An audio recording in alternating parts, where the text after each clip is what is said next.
Chris, using your 134, we're going to take a peek at what the bracket would look like after 2 weeks. We'll run through this really quick. The number 1 seed would be Georgia. They would play the winner of Alabama and Penn State. I've seen that game before. Penn State, be careful. Don't get anybody hurt. Number 2 seed would be Ohio State. They would play the winner of Tennessee and Oregon. Tennessee and Oregon would be a super fun game. Miami would be the 3 seed as the ACC champion. They would play the winner of Ole Miss and Missouri. That'd be another really interesting game. Ole Miss and Missouri, 2 teams that I don't think anybody is quite sure how good they are or aren't. Haven't really played measuring stick games. And then Utah would be the kind of the default Big 12 champion, and they would play the winner of Texas and Northern Illinois. Chris, quick takeaway on what the playoff field would look like for now. That event excites me. My takeaway is that 9 of those 12 teams, I believe, are Big 10 and SEC teams. There's 1 ACC team in there, 1 Big 12 team in there, and 1 G5 team in there. And if you look at the AP poll right now, I think 6 of the top 7 are SEC teams. I don't have it that far, but we're going to see as we get into conference play and as it plays out, is the SEC going to start kind of knocking each other around a bit and moving some teams down? Because that's what's kind of missing at this point. Could some more Big 12, ACC at large teams move in? Or is this going to be a Big 10 SEC loaded playoff? Like that's, I mean, we have an Ole Miss Missouri game.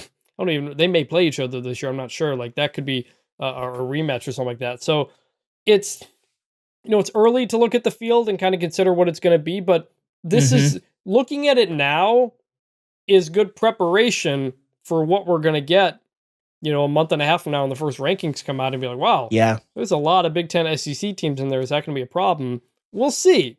But I think to me, Georgia, Ohio State, and then at large Texas are by far the 3 best teams in the country. I think there's a real gap after those 3. But if Georgia and Texas are in the SEC together, one of them is going to be the 5 seed.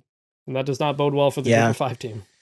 That is like, we were talking about Texas as maybe the best team in the country. We'll see if they get to the finish line and win the SEC. But if Texas is hanging out in that 5 slot, it's been kind of talked about a little bit off the, I don't think the casual fan recognizes how great that number 5 slot will be for teams. But you look at Texas's road, you got to beat Northern Illinois, and then you got to beat a Utah team that, we'll see kind of what the Cam Rising situation is, but that's probably going to be, a maybe 2-3 loss Big 12 champion in the second round.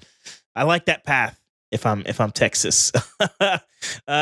Damien, no Boise State in there. Your guy Ashton Genty, massive start to his season. Are you sad at the prospect of a playoff without Ashton Genty participating? Yeah, because that's an opportunity for him to shine and just continue to cement the fact that he's the best running back in college football. And obviously playoff games, more NFL scouts are going to be there, and there's going to be more eyes, more exposure, more opportunity. So Boise State better find a way to get in this playoff, because my boy Ashton Genty, he deserves to showcase his skill at the top level. Like I know earlier I was talking about there's tiers in college football, right? And there's a more dominant team than not in a situation like this, right? Say you somehow work Boise State in this game against Texas, right? They're the 12 seed. Texas wins this game easily, right? I think they win this game sure-handedly. But Ashton Genty still has a great game, and NFL GMs, head coaches are looking at him like, this is the top team. Texas team is one of the best teams in the country, and this guy still performed. Granted, they didn't win. Other guys didn't up their level of play against an SEC team, but man, this Ashton Genty kid, he just rose to the occasion. Like that's the caliber player that he is. So, like I said, I hope they get in, because I want my boy to showcase his talent at the biggest of levels.